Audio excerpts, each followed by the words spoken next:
এখন আমরা দেখব toDouble মেথডের কাজ।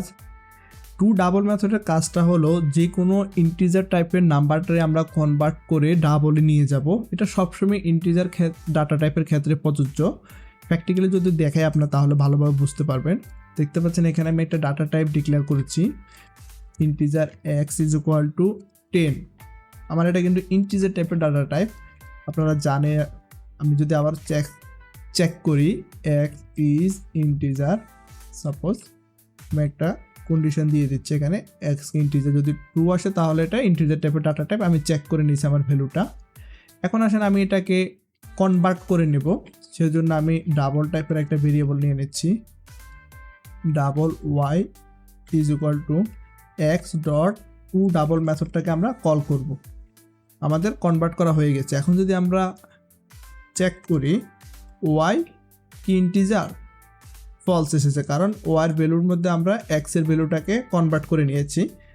আমরা যদি এটাকে আরেকটুভাবে সুন্দরভাবে বুঝে আপনাদেরকে, সাপোজ আমরা xটাকে এখানে কিন্তু toDouble কনভার্ট করতে পারি। কনভার্ট করলে কি হবে দেখেন আপনারা, 10.0।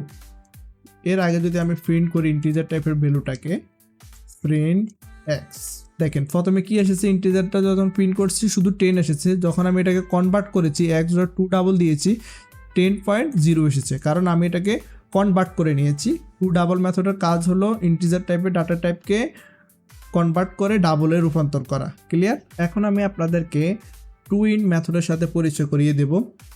কিছুক্ষণ আগে আপনারা দেখলেন কিভাবে আমি ইন্টিজার টাইপের ডাটাকে কনভার্ট করে ডাবলে নিয়ে যাচ্ছি। এখন তার বিপরীত ডাবল টাইপের ডাটা টাইপকে আমরা ইন্টিজারে নিয়ে যাব। সেক্ষেত্রে আমি যদি এখানে প্রিন্ট স্টেটমেন্ট লিখি x.toInt, toInt মেথডটাকে আমি কল করেছি। আচ্ছা দেখেন এখানে আমার প্রথমে x এর ভ্যালু কত, 10.50। ক্লিয়ার? এটা ডাবল টাইপের ভ্যালু।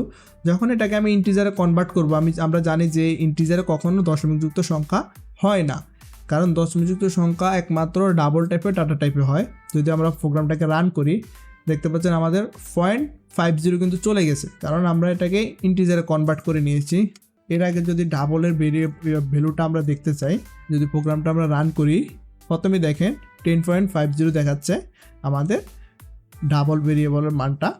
যখন আমরা এটাকে কনভার্ট করলাম আমাদের কিন্তু 0.50 চলে গেছে, অলরেডি সে ইন্টিজারে কনভার্ট হয়ে গেছে।